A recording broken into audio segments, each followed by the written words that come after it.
ये एक्सरसाइज है ना, इसमें क्या करना है, इवेल्युएट द फॉलोइंग। इवेल्युएट मतलब होता है सॉल्व करना। क्या होता है? सॉल्व। अब हमने एक पीरियोडिक टेबल निकाला है। ट्रिग्नोमेट्रिक टेबल में ये जो वैल्यूज़ होती हैं साइन 30 cos 30 इसकी, इसको याद होना ही चाहिए। इसकी वीडियो भी डाली है, देख सकते हैं। तो इसकी वैल्यूज़ याद होनी चाहिए, बस रखते जाओ, अपने आप आंसर आता जाएगा इसमें। ठीक है, कैसे करना है देखिए। जैसे ये सवाल है ना, अब हमारे पास क्या है, साइन 60 और cos 30। कैसे करेंगे इसको? साइन 60 की वैल्यू क्या होती है? √3/2, याद होना चाहिए, ट्रिक बताइए उसमें। और उसके बाद है cos 30। यहाँ पे कुछ दिख नहीं रहा है तो यहाँ पे मल्टीप्लाई छुपा होता है। क्या छुपा होता है? मल्टीप्लाई। cos 30 की वैल्यू होती है √3/2, है ना। फिर ये वाला प्लस लगाया। साइन 30 की क्या होती है? 1/2। cos 60 की क्या होती है? 1/2। इन दोनों के बीच में कुछ नहीं है तो मल्टीप्लाई छुपा है। डॉट लगा होता है तो भी मल्टीप्लाई मतलब होता है इसका।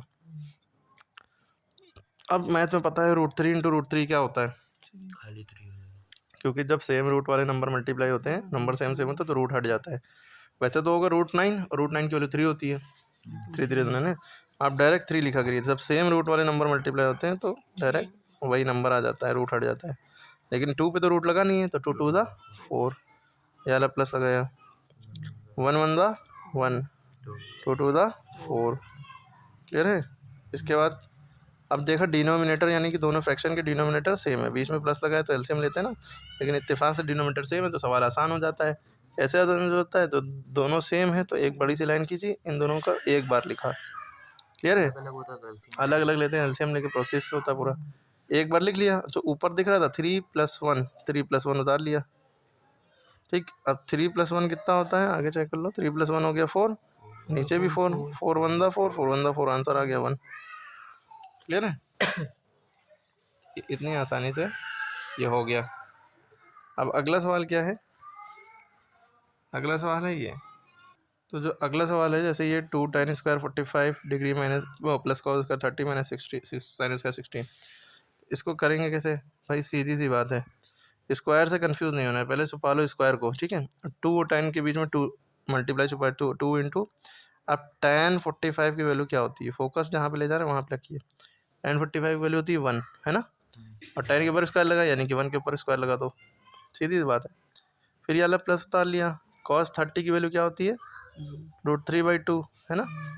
और ये cos के ऊपर स्क्वायर लगा तो जो वैल्यू आई है इसके ऊपर स्क्वायर लगा दिया।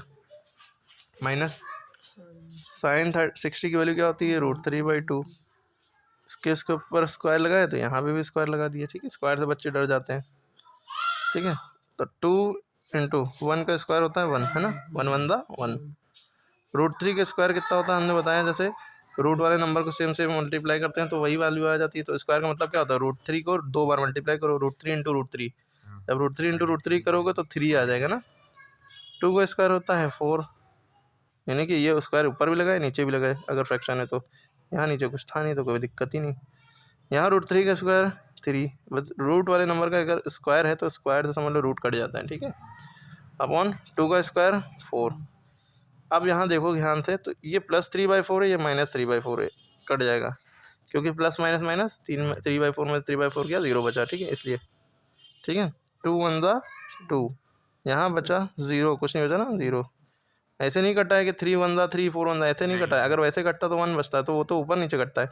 ये तो प्लस माइनस होकर 0 हुआ है, +3/4 में से -3/4 गया 0, तो इसीलिए 2 + 0 लिख दिया। लिखना ज़रूरी नहीं था। 2 में 0 ऐड करेंगे तो 2 ही बचेगा, यानी कि 0 मतलब कुछ नहीं। 2 में अगर 0 प्लस करेंगे तो 2 बचेगा, लेकिन अगर 2 में 0 मल्टीप्लाई कर रहे होते तो आंसर 0 आ जाता है। 2 0 जा 0, क्योंकि कोई नंबर से मल्टीप्लाई अगर 0 करो तो 0 हो जाता है। तुम्हारा आंसर 2 हो गया। क्लियर ना। उसके बाद ये सवाल है ना, अपॉन वाले कोई नहीं, cos 45 की वैल्यू रखी ऊपर, sin 30 के नीचे रखी, cosec 30 के नीचे रखी, नीचे जोड़ो, डिवाइड कर लिया, काट पीट लिया। इधर यहाँ वैल्यू रखते गए, यहाँ कर लिया। ये वाला हम बता रहे, थोड़ा टफ लग रहा है देखने में, हम ये बता दे रहे। ठीक है, ये अपने अगर ये बता देंगे तो ये दोनों समझ ही में आ जाएंगे। थोड़ा सा फ़र्क है बस इस सवाल में। ठीक है, अब देखिए कैसे होगा ये सवाल, है ना। 5 और cos 60 के बीच में 5 के बाद मल्टीप्लाई लगा है ना, क्योंकि नंबर और वेरिएबल के मतलब ट्रिग्नोमेट्रिक रेशियो के बीच में मल्टीप्लाई छुपा होता है। ठीक है, अब स्क्वायर से डरना नहीं, स्क्वायर छुपा लो। cos 60 की वैल्यू क्या होती है? 1/2। अब स्क्वायर लगा दें यहाँ, तो स्क्वायर लगा लिया, ठीक है, जो छुपाया था वो हटा लिया। अब 4 और सेक स्क्वायर के बीच में 4 इंटू, है ना, सेक 30 की वैल्यू क्या होती है, कॉस 30 की वैल्यू क्या होती है, ऐसे याद रखा जाता है, कॉस 30 क्या होती है, √3/2। कॉस को उल्टा सेक होता है तो 2/3, उसको उल्टा कर दो, 2/√3 है ना, स्क्वायर लगाया तो स्क्वायर लगा दिया, ठीक है। इसी तरह tan 45 की वैल्यू 1 होती है, आधी होना चाहिए, स्क्वायर लगाया तो स्क्वायर लगा दिया। नीचे तो वैल्यू ना रखिएगा, क्योंकि देखिए एक बात, एक ट्रिक बता रहे हैं, sine square 30 plus cos square 30, यहाँ पे अगर आप वैल्यू रखेंगे तो भी आंसर आ जाएगा। साइन 30 की वैल्यू रखी, इसका स्क्वायर किया, साइन 30 1/2, उसका स्क्वायर, कॉस की √3/2, उसका स्क्वायर, सॉल्व करके लंबा हो जाएगा सवाल। और हम एक ट्रिक बता रहे हैं, देखो यहाँ पे थीटा, यहाँ पे भी 30 है, यहाँ भी 30 है, जन एंगल सेम है, और यहाँ पे साइन स्क्वायर है, यहाँ पे कॉस स्क्वायर है, तो ये फॉर्मूला होता है sine square theta plus cos square theta, इसकी वैल्यू होती है 1, तो इस पूरे की जगह हम 1 लिख देंगे डायरेक्ट। लेकिन यहाँ ब्रैकेट में लिखना पड़ेगा ब्लैक पेन से सिंस करके, क्योंकि हमें पता है कि sine square theta plus cos square theta बराबर होता है 1, ठीक है, बता चुके ना ये फॉर्मूले। इसी फॉर्मूले से 6 फॉर्मूले बनते हैं ना, ये हमने दिखाया कि इसकी जगह पे हमने 1 रखा है, क्योंकि ये फॉर्मूला होता है ना। अच्छा, ये फॉर्मूला यही जब, हाँ, जब एंगल सेम होगा तभी। बचपन में एक बार हमसे गलती हुई थी, यहाँ पे जो भी हो, हाँ, यहाँ पे जैसे कॉसेक हो, यहाँ सेक हो, नहीं तो उसका अलग को अच्छा, उसका सेक भी स्क्वायर अलग थीटा बराबर formula 1 plus tan square theta है ना, कोसेक स्क्वायर थीटा बराबर 1 प्लस कॉट स्क्वायर, याद आया। अलग फॉर्मूला हाँ, सबके अलग अलग फॉर्मूला है। तो साइन अगर कॉस है तो यहाँ पे एंगल सेम है, स्क्वायर दोनों में लगा, तो sine square theta plus cos square theta बराबर 1 है। यहाँ साइन स्क्वायर 30, यहाँ कॉस स्क्वायर 45 है, तो ये फॉर्मूला नहीं लगेगा, क्योंकि थीटा सेम होना चाहिए, तो फिर वैल्यू रख के करना पड़ेगा ना। अब यहाँ पर देखो ये कैसे होगा, यहाँ का 5 का 5 है, 1 का स्क्वायर कितना हुआ, 1 ही हुआ, और 2 का स्क्वायर कितना हुआ, 4 प्लस 4 इंटू 2 का स्क्वायर कितना हुआ, 4, और √3 का स्क्वायर होता है 3, माइनस 1 का स्क्वायर कितना हुआ 1। अब देखो 5 1 5/4 प्लस 4 4 16/3 है ना, -1। अब इसको कैसे सॉल्व करेंगे, चाहे तो आप इसके नीचे 1 मान लिए, एक साथ करना हो कर लिए, चाहे इतना अलग कर लिए, इतना बाद में कर लिया, अब आपके ऊपर है। अब एक साथ कर ले रहे, जल्दी ख़त्म हो जाएगी बात। अब इन तीनों का एलसीएम अगर लेंगे तो 4 और 3 का एलसीएम, जो 1 का तो एलसीएम लेने की ज़रूरत ही नहीं, तो 4 1 4, 3 1 3, एलसीएम आप दो तरह से लिखते हैं, चाहे छोटे से नंबर से शुरू करें चाहे बड़े नंबर। अब 4 × 3, 4 3 12, जब को प्राइम नंबर होते हैं उनका एलसीएम 12 ही आता है, ठीक है। तो 4 3 और 1 का एलसीएम क्या गया 12। अब 4 का टेबल इतनी बार पढ़ो। अच्छा, ये एलसीएम जब लेते हैं जब बीच में प्लस या माइनस लगाओ, है ना, इतना करते हैं तो भी इन दोनों को लेते हैं। 1 लिखना ज़रूरी नहीं था, वरना 1 का भी ले लेते हैं। 4 3 का एलसीएम 12 आ गया। 4 के टेबल में 12 कितनी बार में आता है, 3 बार में। 3 ऊपर लिखा, 4 के ऊपर जो था उससे मल्टीप्लाई कर दिया, ये वाला प्लस लगाया। 3 के टेबल पढ़ा इतनी बार कि 4 आ जाए, 4 12, 4 लिखा, 3 के ऊपर जो था उससे मल्टीप्लाई कर दिया, इसी तरह माइनस लगाए। 1 के टेबल में 12 कितनी बार में आता है, 12 बार में, इसके ऊपर जो था उससे मल्टीप्लाई कर दिया, ठीक है।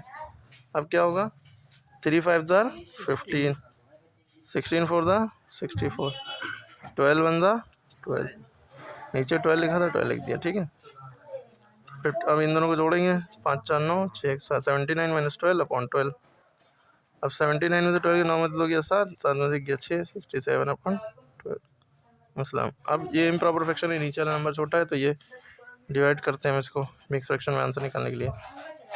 ये नहीं, ये बाहर रहेगा, ये अंदर रहेगा। 12 5 60 बचा 7, ठीक है। तो हमारा आंसर आ गया 5 7/12, क्योंकि QR/D पहले क्वेश्चन लिखा, फिर रिमाइंडर ऊपर, डिवाइडर नीचे, QR/D, ठीक है। तो ये सवाल आपका हो गया। किसी को डाउट? इसको आप वैसे भी कर सकते हैं, साइन 30 की वैल्यू रखी 1/2, उसका स्क्वायर, कॉस 30 की वैल्यू रखी √3/2, उसका स्क्वायर। हाँ, वैसे ये आसान है, एकदम जल्दी का, वरना 2 पेज का सवाल होता है। तो ये नहीं होगा, जल्दी फॉर्मूला याद फॉर्मूला याद लगाना पड़ेगा, ठीक है, ठीक है।